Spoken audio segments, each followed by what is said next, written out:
Hey, what's going on everybody? Valiant Blaze here with Sole Purpose Gaming, and I wanted to bring you what's new in the weekly reset. Alright, let's see what we got for today. Alright, the Nightfall this week will be Tankus the Scarred. You'll be going up against him with the multipliers Epic, Nightfall, Void Burn, Solar Burn, and Grounded. In case you don't know, that means that you're going to be sticking to the ground, you're not going to be doing a whole lot of jumping, and make sure to put on your Word of Crotas and your whatever solar weapon you tend to have. Alright, I think Gjallarhorn is probably going to be a beast this time around, like it always is. Nothing new there. Alright, the weekly is going to be Fogoth. You're going to go down to the pits on the moon, and you got the small arms and heroic on. So, enemies are going to have more health, they're going to take more damage, they're going to do more damage, but you got small arms, so your primary weapon is going to do a crap load more damage. Not pretty bad at all. Both of these are going to be pretty easy, I think. This one right here, if what team of Gjallarhorns, now that everybody has Gjallarhorn, yes, you should. If you don't have Gjallarhorn, you screwed up. Now that everybody has Gjallarhorn, this should be a piece of cake right here, burn right through it. Also, most of the enemies have arc damage, so this would be a piece of cake right here. The weekly is also going to be really easy, especially with small arms on. Basically, it nullifies heroic, and you're going to be doing crap load of damage no matter what. Not bad at all.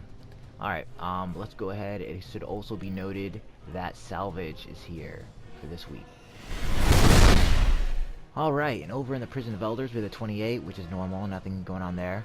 We have the Machine Wrath, which is the 32, which will have you fighting Kelix Reborn. Now this is the guy who's kind of annoying because he keeps having those dregs come out and you keep having to blow him up. You know, just rocket those dregs, whatever, and keep lining them up, whatever. Gjallarhorns. Everybody has Gjallarhorns now, so everybody should be able to burn them through. He's not too bad. The only bad thing is that Grounded will be enabled at the final round. So, yeah, you won't be able to do a whole lot of jumping. That might make it a little bit difficult not to blow yourself up when you're shooting the rockets at him and stuff. So, you know, be careful with that. That's going to be a little tricky. Alright, the Cult of the Worm. Alright, this is Gorot, the Unclean. I've actually never fought this guy. For one reason or another, I keep missing him. And this week, I am going to fight him, and I'm going to post it up so you guys can see me freaking trash this guy. This guy's going to have exposure, so your shields will not regenerate. Well, they will regenerate, but very slowly. But they're going to be beefed up, so, you know, I'm not 100% sure. I don't know a whole lot of advice to give about this guy, because, again, I've never fought him myself. But I will be crushing this guy, and I will be posting it up. Yeah, it's been a long time coming. Moving on. The 35, of course, is Skolas, as usual. Skolas this time around will have primary weapon damage will be increased, and also, alright, it will be light switch. So, generally, I don't do this when light switch is enabled, unless I'm with a really good team. If I'm with my go-to team, then okay, I'll do it. But if it's not that, if I'm with some randoms, usually I stay away from this when it's light switch, because it is ultra annoying. You get to the very end, everything's going great, and some drag comes over and melees you and it's over. It sucks. It's very annoying, and like, I just, my blood pressure just can't take it, guys. You know, I'll be throwing my controller at the freaking TV, and, you know, not cool. Alright, so, yeah, I would suggest to skip this one and probably come back to it later unless you really needed it, or unless you have a very capable team. Alright, that's pretty much all there is for this. Alright, over in the House of Judgment with our buddy Varix the Loyal, we have, oh, hold on a second, let me grab this real quick. Boom. Alright, let's move on. We have the Kel Hunter's Blood, which is the body armor for the Hunter. It's an intellect strength split. Carry more ammo for special weapons, carry more ammo for pulse rifles, and greatly increase armor melee recharge when fighting the Fallen in the Prison of Elders. This is pretty good right here. I might pick this up, not 100% sure, just because of the pulse rifle and special ammo. Also, usually when I pick up armor for the Prison of Elders, it's usually the Fallen, because that's the only one that's hard, the one where you're fighting Skolas, so I usually pick this up.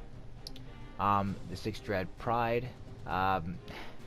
You know, this isn't a bad hand cannon, but again, there are a lot better hand cannons out there. So, you know, if you want to, you know, some bonus damage for Shanks, I guess is your thing. Also has unassisted kills with his weapon, reduce the grenade and melee cooldown. You know, not particularly all that bad. Alright, over on the Titan side of things, you're gonna have a intellect strength roll. You're also gonna be able to carry more ammo for special weapons and pulse rifles, and you're gonna have greatly increased armor and melee recharge when fighting Fallen and the Prison of Elders. You know, very similar to the Hunter's piece of armor.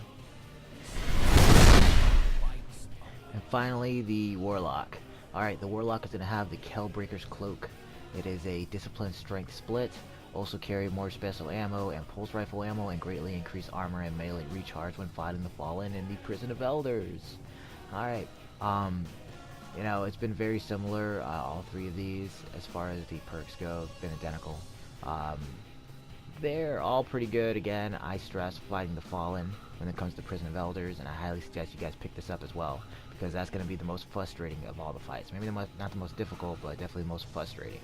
And yeah, everything else is pretty much the same as usual. Alright, Valiant Blaze out.